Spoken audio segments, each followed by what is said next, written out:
혹시 가족이나 부모님 건강이 좀 안 좋아지셔서 갑작스럽게 시설로 모셔야 되는 상황이신가요? 장기적인 돌봄이 필요한 상황인데 요양원이랑 요양병원 어디로 모셔야 할지도 잘 모르겠고, 실제로 몇 가지 절차만 거치면 요양원은 장기 요양보험 혜택을 받으실 수 있고 요양병원은 건강보험 적용을 받으실 수 있는데요. 그러면 환자가 병원에 내야 하는 비용을 확 줄일 수 있습니다. 그런데 환자 상태에 따라서 지원받을 수 있는 혜택도 다르고 입소하실 수 있는 조건도 차이가 있는데요. 대부분 처음 접하시는 거라 들어도 잘 이해가 안 가고 어렵다 이렇게 느껴지실 수 있어요. 오늘 영상은 요양병원 상담 10년차 실장님이 하나하나 작성해 주신 정말 확실한 정보로 여러분들께 전달해 드리려고 하니까요. 영상 딱 5분만 집중하시면 요양원과 요양병원의 결정적인 차이점을 파악하실 수 있고 현재 우리 부모님 상태에 딱 맞는 시설 선택이 가능합니다. 저는 요양백서 정성요양병원의 문희진입니다. 지금부터 시작해 보겠습니다. 먼저 요양원과 요양병원의 가장 큰 차이점부터 알려드릴게요. 요양원은 일상생활을 돕는 복지 돌봄 시설입니다. 쉽게 말씀드리면 제2의 집처럼 생각해 주시면 되는데요. 식사를 할 때 어려움이 있다면 보조로 도움을 주십니다. 또 목욕이나 개인 위생 관리도 도와주시죠. 요양원마다 차이는 있지만 기본적인 운동 프로그램이나 여가 활동 지원 서비스들도 제공하고 있습니다. 반면에 요양병원은 의료진이 상주하고 있는 병원입니다. 치료에 중점을 둔 의료기관이라고 할 수 있죠. 24시간 의료진이 상주하고 있다는 게 가장 큰 특징인데요. 구체적으로 전문의가 매일 회진하고 있고요. 간호사가 24시간 교대 근무를 합니다. 만약 응급 상황이 생기면 즉시 대처가 가능하고 전문 재활치료 같은 의료 서비스가 가능하다는 점이 요양병원의 특징입니다. 쉽게 정리하면 요양원에서는 의료진이 없고 요양병원에는 의료진이 24시간 상주하고 있습니다. 구체적으로 의료 서비스에는 어떤 차이가 있을까요? 요양원에서는 기본적인 건강관리 서비스를 제공합니다. 혈압이나 혈당을 체크해주고요. 약 복용 시간을 챙겨줍니다. 실제로 한 보호자분은 저희 어머니가 요양원에 계시는데 매일 식사도 챙겨주고 약도 시간 맞춰 드시게 해주시고 이런 기본적인 케어를 정말 잘해주셔서 좋다 이런 말씀도 해주셨습니다. 반면에 요양병원은 의료 서비스의 범위가 훨씬 넓습니다. 24시간 의사 선생님들과 간호사 선생님들이 상주하면서 매일 회진을 돌고 정기적인 검사와 처방을 내립니다. 전문적인 재활치료도 가능하고 무엇보다 응급 상황이 발생했을 때 즉각적인 대처가 가능하다는 게 큰 장점이죠. 상담을 해보면 우리 아버지가 당뇨랑 고혈압이 있으신데 어디로 모셔야 할까요? 이런 질문들 많이 해주시는데요. 이런 경우 보통 요양병원을 추천드립니다. 왜냐하면 당뇨나 고혈압 같은 만성질환이 있으신 분들은 꾸준한 관리가 필요한데요. 요양병원에는 전문의가 상주하면서 매일 환자의 상태를 체크하고 약 조절을 할 수 있기 때문입니다. 그렇다면 요양원과 요양병원에는 주로 어떤 분들이 가실까요? 아프신 분들은 다 요양원에 가시는 거 아닌가? 하고 많이들 생각하시는데 절대 그렇지 않습니다. 먼저 요양원은 기본적으로 혼자 생활이 어느 정도 가능하신 분들이 가십니다. 예를 들어 식사는 하실 수 있지만 조리가 어려우시다던가 걸으실 수는 있는데 목욕을 하실 때 도움이 필요하신 분들이죠. 게다가 놀라운 사실은 요양원에 가시려면 꼭 필요한 게 있습니다. 바로 장기 요양 등급이란 걸 받으셔야 합니다. 장기 요양 등급은 1등급부터 5등급까지 있는데 국민건강보험공단에서 심사를 해서 등급을 받은 분만 입소하실 수 있습니다. 한마디로 등급이 없으면 요양원에 갈 수 없다는 거죠. 구체적인 비용은 뒤에서 조금 더 정확하게 정리해 드리겠습니다. 반면에 요양병원은 완전히 다릅니다. 의료적인 치료가 필요하신 분들이 가시는 곳이라고 보면 되는데요. 흔히 나이 든 분들이 가신다고 생각하시는 경우가 많은데 의외로 요양병원은 나이 제한이 없어서 젊은 분들도 가실 수 있습니다. 예를 들어 갑자기 뇌졸중으로 쓰러지신 분, 치매 진단을 받으신 분, 암치료 후 회복이 필요하신 분, 수술 후에 재활이 필요하신 분, 이런 분들 모두가 요양병원에 가실 수 있습니다. 처음에 말씀드렸듯이 요양병원은 건강보험 적용을 받을 수 있다는 점이 특징입니다. 자주 질문해 주시는 것 중 하나가 우리 어머니가 밤중에 갑자기 아프시면 어쩌죠? 이런 부분인데요. 요양원에서는 응급 상황이 생기면 119를 불러서 병원으로 모시고 가야 하고요. 요양병원 같은 경우에는 24시간 의사 선생님과 간호사 선생님들이 계시기 때문에 간단한 응급처치는 119 없이 그 자리에서 바로 가능합니다. 실제 사례로 얼마 전 저희 병원에 오신 75세 박할머니 이야기를 들려드릴게요.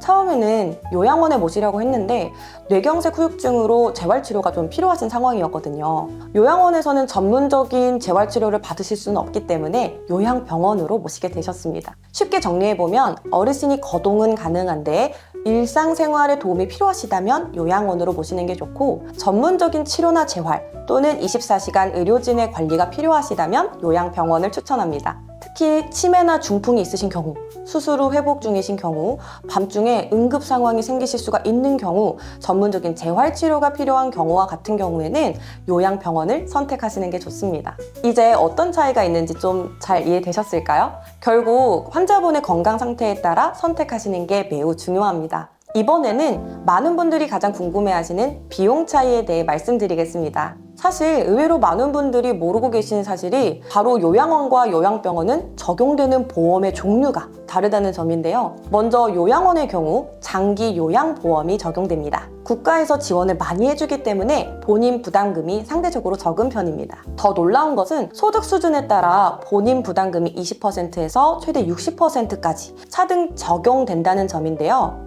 반면 요양병원은 조금 다른 체계로 운영됩니다. 건강보험이 적용되는데 여기서 중요한 점을 짚고 넘어가야 합니다. 요양병원은 실제 병원이기 때문에 받으시는 치료나 처방에 따라서 비용이 달라질 수 있습니다. 요양병원의 경우 보통 월 50만 원에서 200만 원 정도의 비용이 드는데요. 생각보다 금액의 차이가 큰데? 생각하셨죠? 네, 맞습니다. 환자들의 상황에 따라 지원받는 서비스가 다 다르기 때문에 금액의 차이도 큰 편입니다. 크게 비용이 다른 부분은 첫 번째, 병실의 선택입니다. 다인실을 선택할 경우에 기본 건강보험만 적용됩니다. 당연히 1인실이나 2인실 선택 시 추가 비용이 발생이 되겠죠? 두 번째, 간병 서비스 선택입니다. 공동 간병을 선택하면 비용을 많이 줄일 수 있습니다. 당연히 개인 간병을 선택할 경우에는 추가 비용이 생기겠죠? 보통은 비용을 줄이시려고 공동 간병, 즉 한 병실 내에 공동 간병인을 두고 쓰시는 방식을 많이들 선택해 주십니다. 세 번째, 치료 항목입니다. 재활치료나 물리치료 추가 시 별도 비용이 있습니다. 여기서 꼭 아셔야 할 점이 있는데요. 요양병원은 환자의 상태 그리고 등급에 따라 건강보험 적용이 다르게 되고요. 선택하시는 서비스에 따라 비용이 조절될 수 있습니다. 따라서 입원 전에 상담을 통해 예상 비용을 정확히 파악하시는 것이 중요합니다. 저희도 이 부분은 전화나 방문 상담을 통해서 정확한 정보를 받고 예상 비용을 정리해 드리는데요. 정확히 처음부터 얼마다 말씀드리면 참 좋겠지만 환자분들 케이스가 다 다르기 때문에 세세한 내역을 모두 알아야만 안내 드릴 수 있다는 점 양해 부탁드립니다. 또한 정부에서 제공하는 다양한 의료비 지원 제도도 있는데요. 이런 제도들을 잘 활용하시면 의료비 부담을 줄일 수 있습니다. 결론적으로 요양원은 장기 요양보험 적용이 가능하기 때문에 환자분의 비용 부담이 적은 편입니다. 반면 요양병원은 의료 서비스 수준에 따라 비용이 달라지고 선택 사항에 따라서 차이가 있을 수 있습니다. 부모님을 어디로 모셔야 할지 결정하기 전에 먼저 부모님의 현재 상태를 살펴보시는 것이 중요하다고 하였는데요. 그렇다면 어떤 부분을 잘 살펴봐야 할까요? 현장에서 경험한 내용을 바탕으로 말씀드려 보겠습니다. 첫 번째는 부모님이 의료적인 관리가 얼마나 필요하신지입니다. 현재 여러 가지 약을 복용하고 계신다면 혹은 정기적으로 의사 선생님의 진찰을 필요로 하신다면 요양병원을 고려해 보셔야 합니다. 특히 최근 3개월 내에 입원하신 적이 있거나 밤중에 갑자기 상태가 나빠지신 경험이 있다면 더욱 그렇습니다. 재활치료가 필요한 경우에도 마찬가지겠죠? 실제 사례로 지난달 저희 병원에 오신 73세 김할아버지의 경우에 평소 고혈압 약과 당뇨약을 드시는데 자주 깜빡하셨다고는 했습니다. 또 밤중에 가끔 가슴이 답답하다고 하셔서 가족분들이 걱정을 많이 하셨죠. 요양병원에 오신 이후에는 의료진들이 우리 약 복용을 관리해드리고 증상이 있을 때 바로 대처가 가능해지면서 많이 안정되셨습니다. 두 번째로 살펴보실 부분은 일상생활이 어느 정도 혼자 하실 수 있는지를 가늠해 보시는 겁니다. 식사나 화장실은 혼자서 가능하신지, 걸을 때 많이 불편하시지는 않은지, 대화는 잘 통하시는지 잘 살펴보아야 합니다. 이런 부분들을 대체로 가능하다 하신다면 요양원도 좋은 선택지가 될 수 있습니다. 그렇다면 여러 시설 중 한 시설을 선택해야 할 때는 어떤 부분을 살펴봐야 할까요? 요양병원을 보실 때에는 의료 서비스가 가장 중요합니다. 전문의 선생님이 24시간 계시는지, 간호사 선생님은 몇 분이나 계시는지 꼭 확인해 보세요. 재활치료실이 충분히 갖춰져 있는지, 응급 상황이 생겼을 때 어떻게 대처하는지도 물어보셔야 합니다. 인근의 종합병원들과 협약을 맺고 있는 곳이라면 당연히 더 좋겠죠? 반면 요양원은 생활 환경을 중심으로 보셔야 합니다. 요양보호사 선생님들이 충분히 계신지, 어르신들의 식사는 어떻게 도와드리는지, 목욕이나 기본적인 케어는 어떻게 이루어지는지 꼭 확인해 보세요. 특히 여가 시간에 어떤 프로그램들을 운영하는지도 중요한 체크 포인트입니다.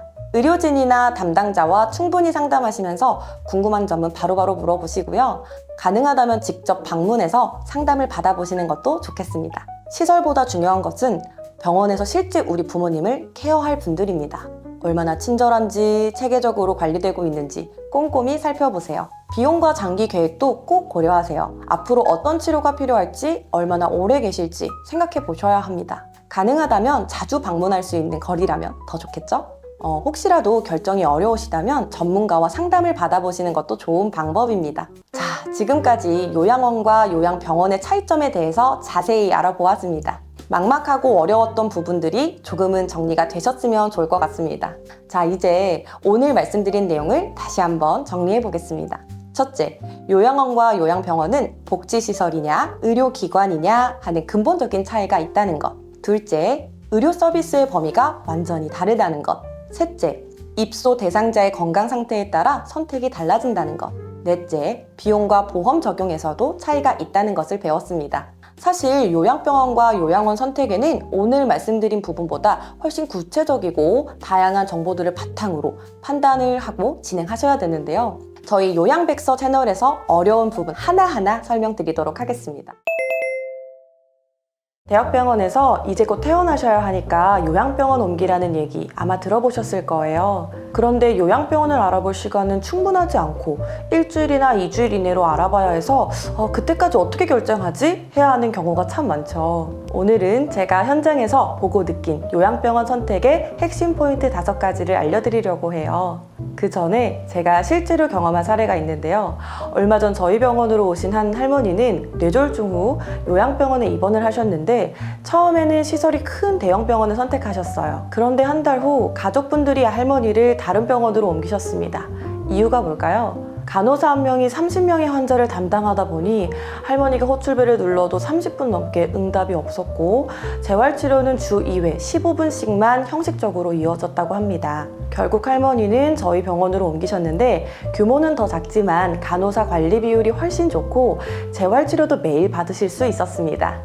실제로 할머니가 처음 오셨을 때보다 상태가 눈에 띄게 좋아지셨어요. 최근 통계에 따르면 국내 요양병원의 평균 간호 인력 1인당 환자 수는 약 15명이지만 병원별로 큰 차이를 보이며 일부 병원은 30명 이상의 환자를 한 명의 간호 인력이 담당하는 경우도 있습니다. 또한 재활치료 시설을 갖춘 요양병원은 전체의 약 67%지만 전문 재활의학과 의사가 상주하는 경우에는 절반도 되지 않는다고 합니다. 요양병원 선택을 할 때 단순히 외관이 아닌 실질적인 케어 시스템을 살펴보는 게 중요한 이유입니다. 여기서 많은 분들이 모르시는 사실 하나, 국내 요양병원의 30% 정도만이 실제로 전문의가 상주하고 환자를 직접 진료한다는 것을 알고 계셨나요? 나머지는 일주일에 한두 번 방문하거나 형식적인 진료만 이루어지는 경우도 많습니다. 또 놀라운 사실은 요양병원의 등급이 실제 환자 케어의 질과 반드시 비례하지 않는다는 겁니다. 시설은 최신이지만 정작 환자 돌봄은 부실한 곳도 많습니다.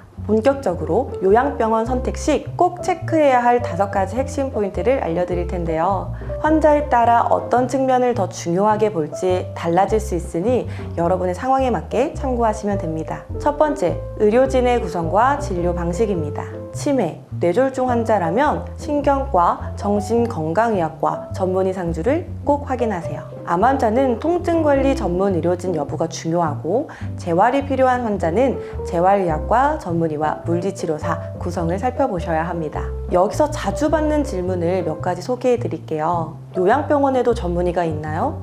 네, 요양병원에는 반드시 한 명 이상의 전문의가 있어야 합니다. 하지만 상주 여부와 전문 분야는 병원마다 크게 다릅니다. 환자의 상태에 맞는 전문의가 매일 진료하는지 확인하세요.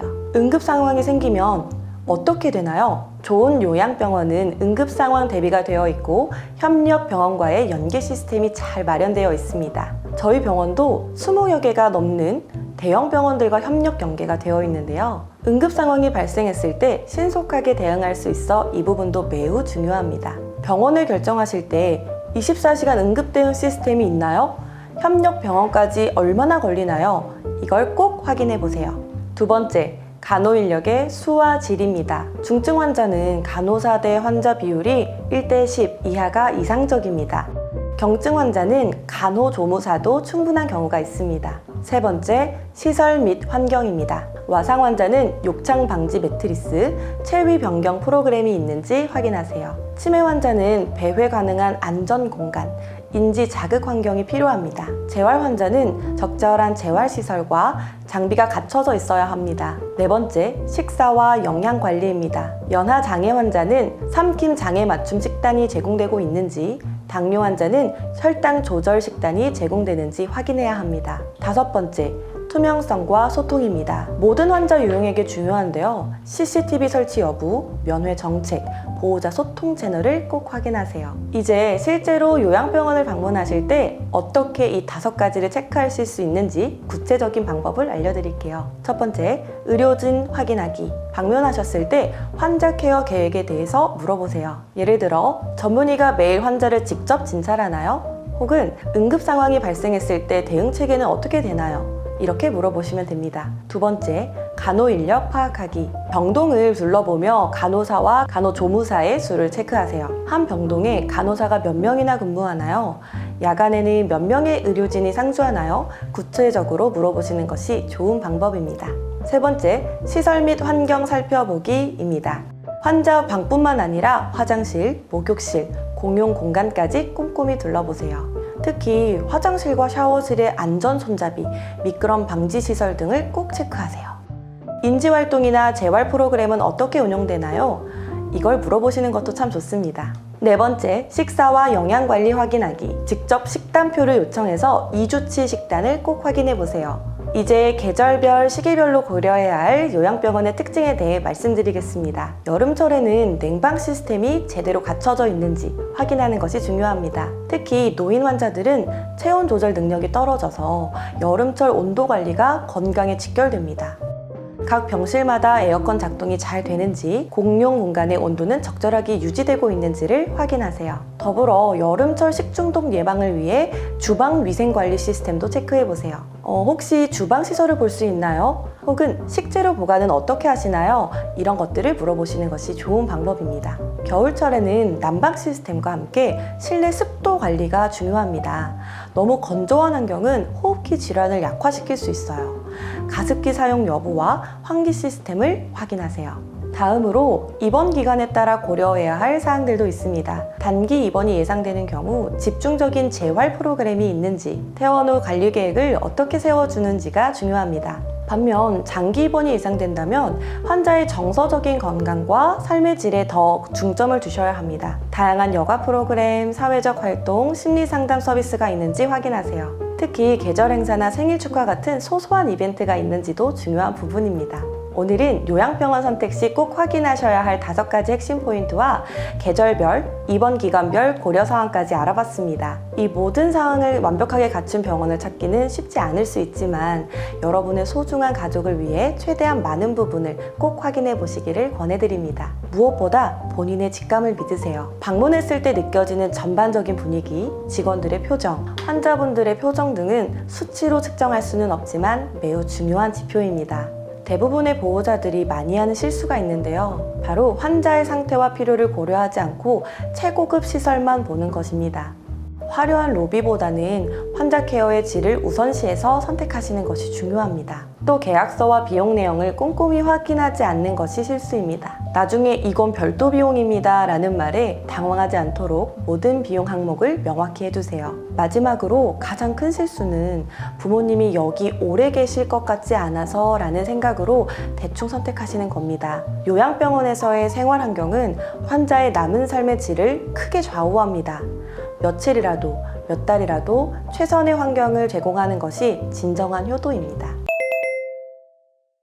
요양병원 입원비는 처음에 예상했던 것보다 실제로 훨씬 더 많이 나오는 경우가 있습니다. 특히 장기 입원이 필요한 어르신들의 경우 그 비용 부담이 가족들에게 상당한 스트레스가 되죠. 그런데 사실 대부분의 보호자분들이 잘 모르시는 부분이 있어요. 환자의 상태 평가부터 시작해서 건강보험 적용 여부, 본인 부담금 경감 제도, 간병비 절감 방법까지 알고 보면 합법적으로 입원비를 크게 줄일 수 있는 방법들이 꽤 많습니다. 이번 영상에서는 요양병원을 상담하면서 발견한 실질적인 비용 절감 노하우를 알려드릴게요. 특히 보호자분들이 꼭 아셔야 하는 환자 분류 체계와 자주 놓치는 감면 제도까지 확실하게 정리해드리겠습니다. 요양병원 비용은 어떻게 구성될까요? 요양병원의 비용은 크게 4가지로 나눌 수 있습니다. 첫 번째, 입원비.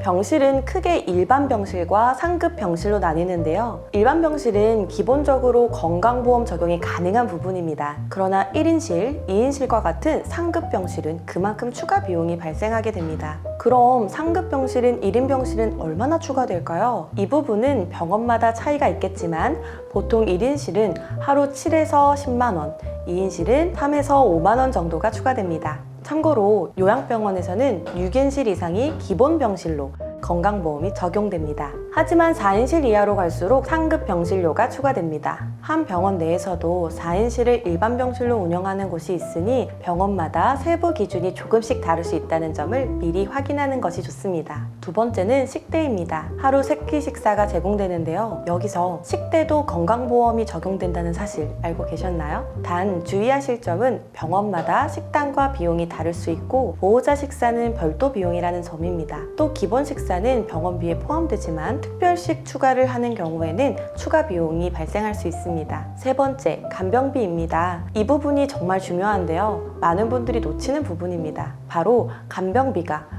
건강보험 적용이 되지 않는 비급여 항목이기 때문입니다. 그래서 간병비는 선택하는 방식에 따라 비용 차이가 꽤 크게 납니다. 크게 2가지 선택이 가능한데요. 첫 번째는 공동 간병 방식입니다. 보통 간병인 한 분이 3, 4명의 환자분들을 함께 돌보는 형태인데요. 이 경우 월 80만 원에서 120만 원 정도의 비용이 발생합니다. 공동 간병은 간병인들이 교대 근무를 하며 24시간 케어합니다. 또 기본적인 돌봄 서비스를 제공하는 것이라고 보면 쉽습니다. 이번에는 개인 간병 방식입니다. 1대1로 전담 간병인이 붙어서 케어해드리는 방식인데요. 이 경우에는 월 200만 원 이상이 들 수 있습니다. 개인 간병은 환자 한 분만 전담을 하기 때문에 집중적인 케어가 가능하다는 것이 장점이기도 합니다. 또 식사, 운동, 목욕 등 모든 면에서 맞춤 보살핌이 가능합니다. 특히 보호자의 요구사항에 좀 더 세세하게 반영할 수 있겠죠.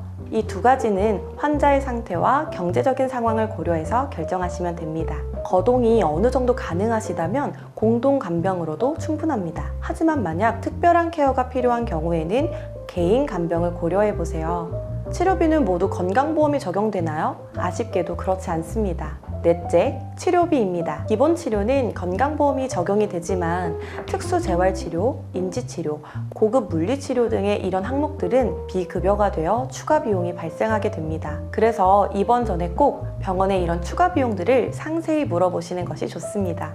요양병원도 건강보험이 되나요? 많은 분들이 이렇게 물어보시는데요. 좋은 소식 알려드리려고 합니다. 요양병원도 엄연한 의료기관이기 때문에 건강보험 혜택을 받으실 수 있습니다. 하지만 어떤 항목에 보험이 적용되는지 정확히 아는 것이 중요한데요. 먼저 기본적으로 건강보험이 적용되는 항목들을 다시 정리해보면 입원비와 병실료, 그리고 기본치료비가 있었죠. 그리고 일반 병실 입원료도 건강보험이 적용됩니다. 또 기본적인 투약이나 처치 비용도 보험 혜택을 받으실 수 있습니다. 의료보험 혜택이 없으신 경우에는 환자분들이 100% 부담을 하셔야 되는데 그런 경우는 거의 없다고 보시면 됩니다. 대부분의 환자들은 건강보험 혜택을 받으실 수 있어요. 하지만 여기서 잠깐 중요한 점이 있습니다. 건강보험이 적용된다고 해서 모든 비용이 무료일까요? 아쉽게도 그렇지는 않습니다. 몇 가지 항목은 본인이 전액 부담하셔야 되는데요. 대표적으로 앞서 설명드린 간병비가 있습니다. 또한 특수치료비나 영양제 같은 비급여 약제, 특수검사 비용도 본인이 부담하셔야 합니다. 또 하나 기억하셔야 할 점은 환자의 질환, 즉 병명이나 상태에 따라 환자군이 달라지고 그에 따라 본인 부담금도 조금씩 달라질 수 있다는 것입니다. 예를 들어 뇌졸중 환자나 특정 중증 질환 환자는 재활치료 횟수 제한이나 본인 부담률이 다르게 적용될 수 있으니 입원 전에 병원 측에 할인받을 수 있는 방법이 있는지, 추가 적용 가능한 보험 혜택이 있는지 꼭 문의해 보셔야 합니다. 이런 의료비 부담을 줄이기 위해 정부에서는 특별한 제도를 마련했는데요. 바로 본인 부담 상한제입니다. 쉽게 설명드리자면 의료비가 아무리 많이 발생해도 정해진 금액 이상은 부담하지 않도록 보호해주는 제도입니다. 예를 들어 소득이 적은 분들의 경우에는 1년 동안 내실 수 있는 의료비가 최대 100만 원으로 정해져 있습니다. 만약 1년 동안 병원비로 200만 원을 쓰셨다면 100만 원은 다시 돌려받으실 수 있는 거예요. 한 가지 중요한 점은 본인 부담 상한제는 먼저 내고 나중에 돌려받는 방식이라는 점입니다. 그래서 처음에는 비용 모두를 내셔야 하고 나중에 환급받는 형태로 진행됩니다. 그럼 누구나 이 혜택을 받을 수 있나요? 라고 많이들 궁금해 하시는데요. 다행히도 건강보험에 가입되어 계신 분들이라면 모두 받으실 수 있습니다. 다만 여기서 한 가지 꼭 기억하셔야 할 점이 있는데요. 1인실 이용료나 간병비, 선택 진료비처럼 건강보험이 적용되지 않는 항목들은 이 제도의 혜택을 받지 못한다는 점입니다. 또 중요한 것은 본인 부담 상한액이 개인별 소득에 따라 다르게 적용된다는 것이에요. 쉽게 말씀드리면 소득이 적으신 분들은 상한액도 더 낮게 책정이 되어서 의료비 부담이 훨씬 줄어들게 되는 것이죠. 이렇게 소득 수준별로 차등을 두어서 특히 경제적으로 어려우신 분들이 필요한 치료를 받지 못하는 일이 없도록 만든 제도입니다. 초석 환자의 경우 산정 특례 등으로 진료비부터 식대까지 본인 부담이 아예 없어지는 경우도 있어요. 환자분들이 어떤 질환이냐, 어떤 상태에 맞춰서 상담을 도와드리고 있습니다. 그래서 상담을 통해 이런 비용에 대한 부담이 많이 낮아질 수 있다는 점을 꼭 기억해 주세요. 정확한 본인 부담 상한액은 매년 조정되기 때문에 적용되는 등급별 기준은 보건복지부 공식 홈페이지에서 검색창에 본인 부담 상한액을 입력하시고 연도별 기준을 확인하시면 되겠습니다. 지금까지 기본적인 비용에 대해 설명드렸는데요. 여기서 정말 중요한 이야기를 해드려야 할 것 같습니다. 바로 숨어있는 추가 비용에 대한 내용인데요. 이 부분을 모르고 입원하셨다가 나중에 당황하시는 분들이 많습니다. 예를 들어 재활치료가 필요한 경우가 있는데요. 물리치료나 작업치료 같은 재활치료는 환자의 상태에 따라 추가로 발생하는 비용입니다. 특히 전문적인 재활치료는 건강보험이 적용되지 않는 경우도 있습니다. 저희 병원에서도 혈액투석과 재활치료, 욕창관리 프로그램 같은 특수치료를 진행하고 있는데요. 그래서 혈액투석이 꼭 필요하신 분들이나 욕창이 심하신 분들, 재활이 꼭 필요하신 분들이 일부러 찾아오시기도 합니다. 또 모든 요양병원이 이런 특수치료가 가능한 것은 아니기 때문에 필요한 치료가 있다면 사전에 이 부분도 확인해 보시는 것이 중요합니다. 입원 생활에서 매일 사용하게 되는 의료 소모품도 있죠. 기저귀나 영양제 같은 것들은 매일 사용하는 품목이라 금액이 적다고 생각하실 수 있지만 한 달이면 꽤 큰 금액이 될 수도 있습니다. 병원마다 제공하는 방식과 비용이 다르기 때문에 입원 전에 어떤 것들이 기본 제공이 되는지 또 어떤 것들은 추가 비용인지 확인하시는 것이 좋습니다. 보호자식 때도 많은 분들이 놓치시는 부분인데요. 환자 식사는 입원비에 포함되어 있지만 보호자분이 병원 식사를 이용하게 되면 추가 비용이 발생합니다. 장기 입원의 경우 이 비용도 만만치 않을 수 있죠. 마지막으로 특수 검사나 처치 비용에 대해 말씀드리겠습니다. 기본적인 검사나 처치는 입원비에 포함되어 있지만 MRI나 특수 처치가 필요한 경우에는 추가 비용이 발생할 수 있습니다. 이런 검사나 처치가 필요할 때마다 의료진이 설명을 해드리겠지만 미리 어떤 경우에 추가 비용이 발생할 수 있는지 확인해 두시면 좋습니다. 실제 지난달 저희 병원에 뇌졸중 재활치료를 위해 입원하신 박할머니가 계시는데요. 처음 주변에서 이야기를 듣기로는 기본 입원비가 월 150만 원 정도라는 설명을 듣고 감당할 만하다 생각하셨다고 해요. 하지만 실제로 입원을 준비하면서 상담을 받아보니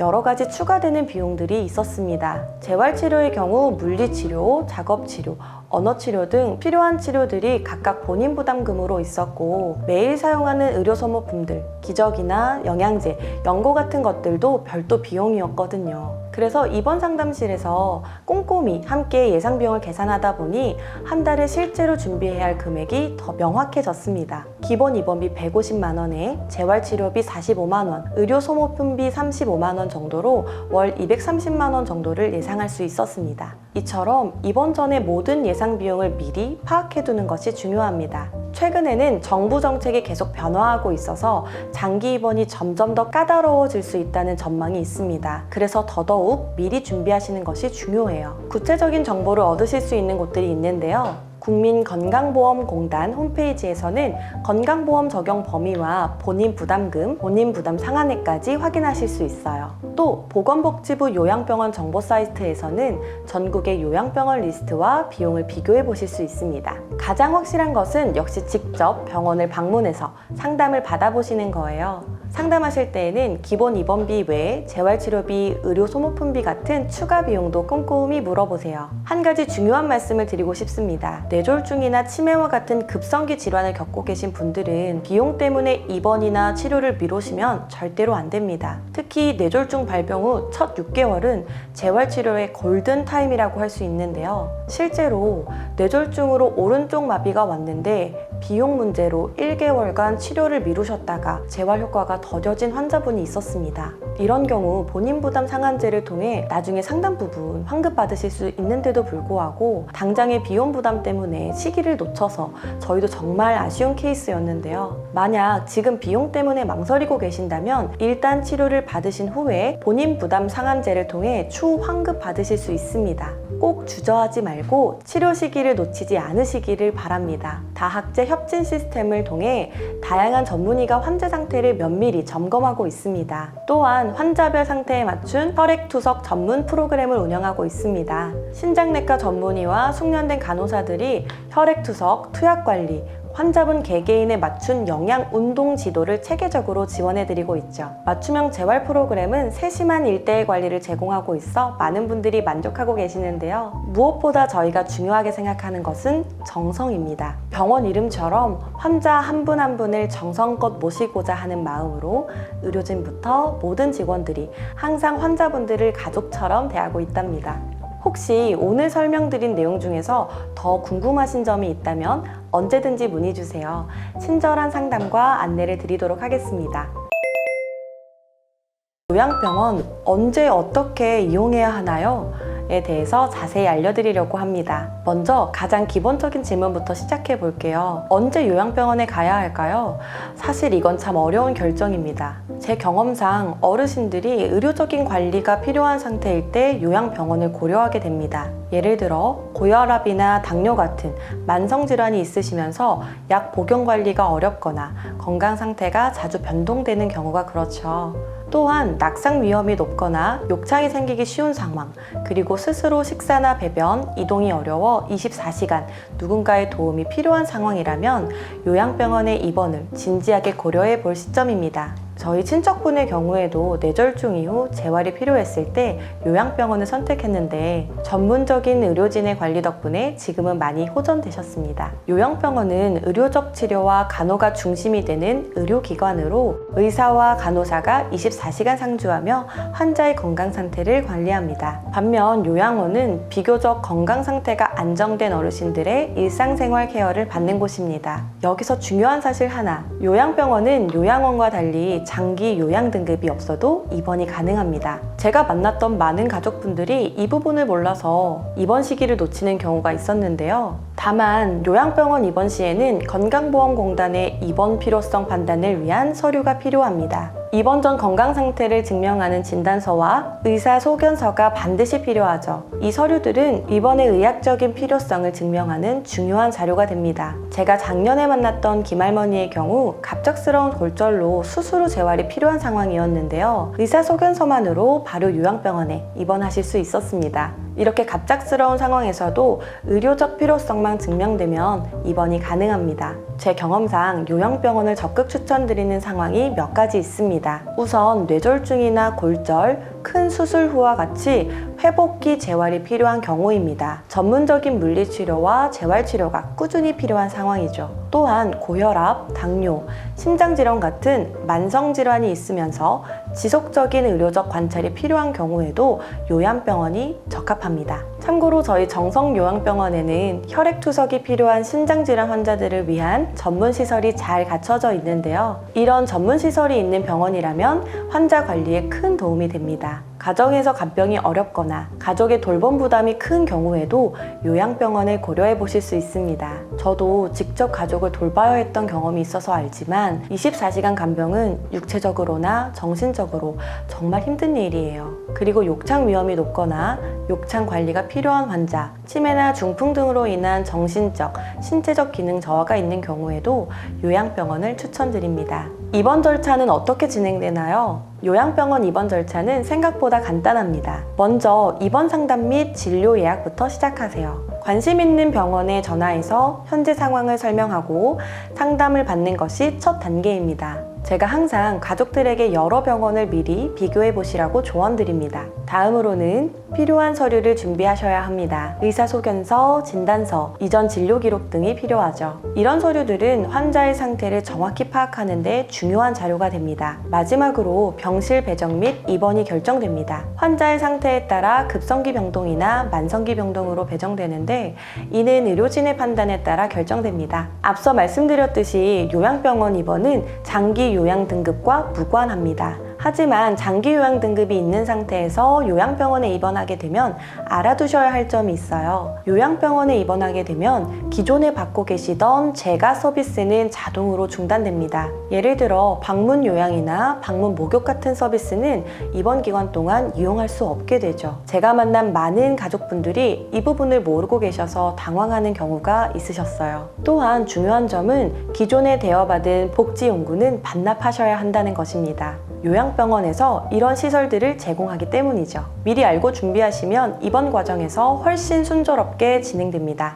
많은 분들이 요양병원 비용에 대해 궁금해 하십니다. 요양병원 비용은 크게 의료비, 식대, 그리고 간병비로 구성됩니다. 의료비와 식대는 건강보험이 적용되어 본인 부담금만 지불하게 됩니다. 하지만 간병인이 필요한 경우 간병비는 별도로 부담해야 합니다. 제 경험상 최근에는 많은 요양병원들이 간병 통합 서비스를 제공하고 있어서 개인 간병인이 없어도 케어가 가능한 곳이 늘고 있어요. 또한 기초생활수급자나 차상위 계층인 경우에는 비용 감면 혜택을 받을 수 있습니다. 조금 더 자세한 내용은 이전 영상에서 설명드린 적이 있으니 그 영상을 참고해 주세요. 어떤 요양병원을 선택해야 할까요? 요양병원 선택은 정말 중요한 문제입니다. 제가 10년 동안 현장에서 보면서 느낀 점은 요양병원마다 전문 분야와 특성이 다르다는 것이에요. 우선 병원의 전문 프로그램을 확인해 보세요. 혈액투석, 물리치료, 재활치료, 욕창관리 프로그램 등 특화된 치료 서비스가 있는지 살펴보는 것이 좋습니다. 환자의 상태에 맞는 전문 프로그램을 갖춘 병원을 선택하는 것이 회복에 큰 도움이 되죠. 그리고 상주하는 의료진의 규모와 병동 형태, 간병 시스템이 어떻게 되어 있는지도 중요한 체크 포인트입니다. 또한 요양병원의 평가 등급은 건강보험심사평가원 홈페이지에서 확인하실 수 있습니다. 이 평가는 의료 서비스의 질과 안정성 등을 종합적으로 평가한 결과이니 참고하시면 좋습니다. 오늘은 요양병원 입원에 관한 전반적인 가이드를 알려드렸는데요. 어떻게 도움이 되셨을까요? 가족의 요양병원 입원은 쉽지 않은 결정이지만 때로는 어르신의 건강과 가족 모두를 위한 최선의 선택이 될 수 있습니다. 혹시 더 궁금한 점이 있으시거나 자세한 정보가 필요하시다면 언제든지 댓글로 남겨주세요. 다음 영상에서는 실제 요양병원 생활에 대해 더 자세히 알려드릴 예정이니 채널 구독과 알림 설정 잊지 말아주세요. 오늘도 시청해주셔서 감사합니다. 다음 영상에서 뵐게요. 오늘은 제가 요양병원에서 일하면서 가장 많이 받았던 질문인 재활병원과 요양병원의 차이점에 대해서 이야기해 보려고 합니다. 먼저 재활병원과 요양병원의 가장 기본적인 차이점은 치료의 목적과 기간에 있습니다. 재활병원은 주로 급성기 치료 이후 일상생활로의 복귀를 목표로 하는 단기 집중 치료를 제공합니다. 예를 들어 뇌졸중으로 갑자기 편마비가 온 환자가 대학병원에서 급성기 치료를 마친 후 재활병원으로 전원되어 걷기 훈련, 일상생활 동작 훈련 등 집중적인 재활치료를 받는 경우가 많습니다. 반면에 요양병원은 보다 장기적인 관점에서 환자의 전반적인 건강관리와 삶의 질 향상에 초점을 맞춥니다. 만성질환을 가진 어르신들이나 오랜 기간 동안 관리가 필요한 분들께 더 적합한 공간이라고 할 수 있죠. 재활병원의 가장 큰 특징은 집중적인 재활 프로그램을 제공한다는 점입니다. 물리치료사, 작업치료사, 언어치료사 등 다양한 재활 전문가들이 환자 한 분을 위해 팀을 이루어 치료 계획을 세우고 실행합니다. 대부분의 재활병원에서는 하루에 1시간에서 3시간 정도의 집중적인 재활치료를 제공하고요. 환자의 기능 회복을 위해 강도 높은 훈련이 이루어집니다. 그래서 어느 정도 자발적인 참여와 의지가 가능한 환자분들께 적합해요. 하지만 재활병원에도 한계가 있습니다. 우선 입원 기간이 대체로 1에서 3개월로 제한되어 있어 장기적인 케어가 필요한 분들에게는 그 이후 대안이 필요합니다. 또한 치료 강도가 높기 때문에 고령이거나 여러 만성질환을 가지고 계신 분들에게는 체력적인 부담이 될 수 있어요. 그렇다면 요양병원은 어떨까요? 제가 근무하면서 느낀 요양병원의 가장 큰 장점은 종합적인 케어입니다. 요양병원에서는 다양한 진료 과목의 전문의들이 환자의 상태를 종합적으로 평가하고 치료합니다.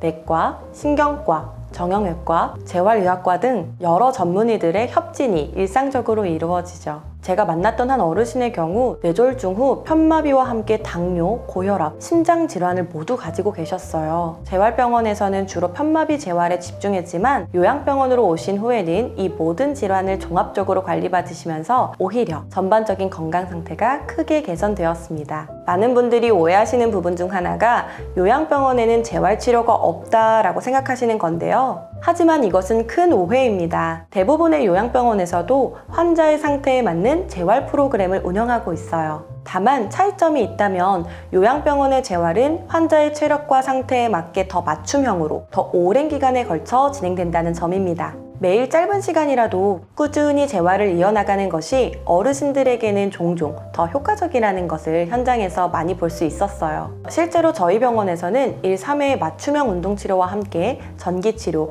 핫팩, 간섭화 치료 등 다양한 물리치료를 제공하고 있는데요. 이런 치료를 단기간이 아니라 환자의 상태에 맞게 장기간 지속하게 되는데 이런 부분이 요양병원의 큰 장점입니다. 또 요양병원에서는 전문 치료사와 의료진의 지속적인 관찰하에 치료가 이루어집니다. 요양병원의 또 다른 중요한 특징은 일상생활의 모든 측면을 종합적으로 관리해준다는 점입니다. 24시간 전문 간호사와 간병인의 케어를 받을 수가 있어 안전하고 편안한 생활이 가능합니다. 예를 들어 제가 본 많은 환자분들은 가정에서 영양관리가 제대로 이루어지지 않아 건강이 악화된 경우가 많았어요. 하지만 요양병원에서는 전문 영양사가 환자의 상태에 맞는 식단을 제공하고 필요한 경우 경관 영양이나 특수 식이요법까지 관리해드리고 있습니다. 또한 욕창관리, 개인위생, 투약관리 등 세심한 부분까지 전문가들이 케어해드리기 때문에 가정에서 보호자가 감당하기 어려운 수준의 종합적인 케어가 가능합니다. 회복도 빨라질 뿐 아니라 합병증 예방에도 효과적입니다.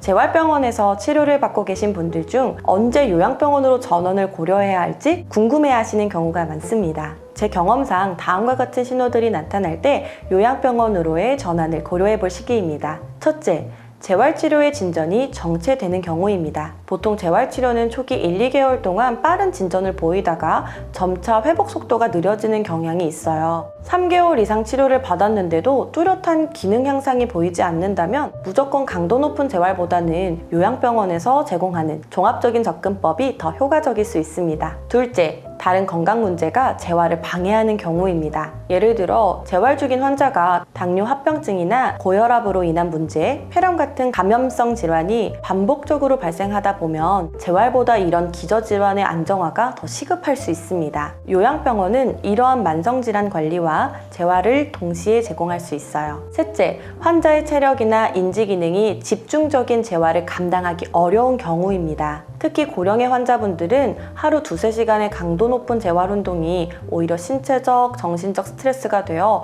전체적인 건강을 해칠 수 있습니다. 이럴 때는 요양병원에서 제공하는 더 완만하고 개인화된 재활 프로그램이 장기적으로 더 효과적일 수 있어요. 넷째, 간병의 부담이 커지는 경우입니다. 재활병원의 입원 기간은 제한되어 있고 퇴원 후 가정에서의 간병이 부담스러울 수 있습니다. 만약 환자가 24시간 전문적인 케어가 필요한 상태라면 요양병원으로 전원하는 것이 가족의 부담을 줄이면서도 전문적인 케어를 지속하실 수 있는 좋은 방법입니다. 그렇다면 재활병원과 요양병원 어디를 선택해야 할까요? 만약 급성기 치료 직후 단기간에 집중적인 재활이 필요하고 환자의 상태가 이를 감당할 수 있다면 재활병원이 적합할 수 있습니다. 하지만 다음과 같은 경우에는 요양병원을 고려해 보시는 것이 좋습니다. 첫째, 만성질환을 함께 관리해야 하는 경우. 둘째, 24시간 전문적인 간호 케어가 필요한 경우. 셋째, 보다 장기적인 관점에서 안정적인 치료와 케어가 필요한 경우. 넷째, 환자의 전반적인 삶의 질 향상이 중요한 목표인 경우입니다. 저는 수많은 가족들이 처음에는 재활병원만 고집하다가 요양병원으로 전원하고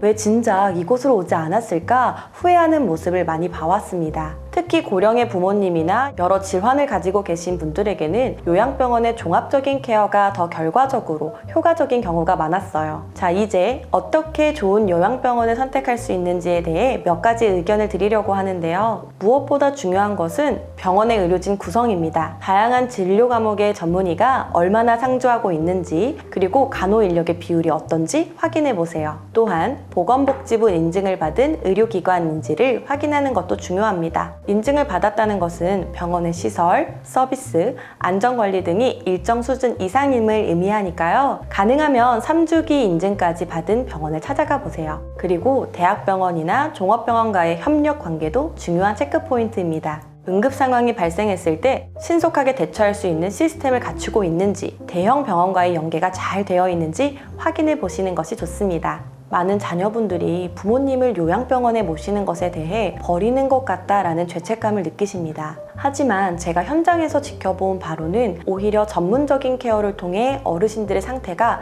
크게 개선되는 경우가 많았습니다. 가정에서는 24시간 전문적인 케어가 사실상 불가능하고 이로 인해 오히려 어르신의 상태가 악화되는 경우도 많았어요. 부모님을 정말 사랑하신다면 때로는 자신의 감정보다 부모님에게 정말 필요한 것이 무엇인지 객관적으로 판단하는 용기가 필요합니다.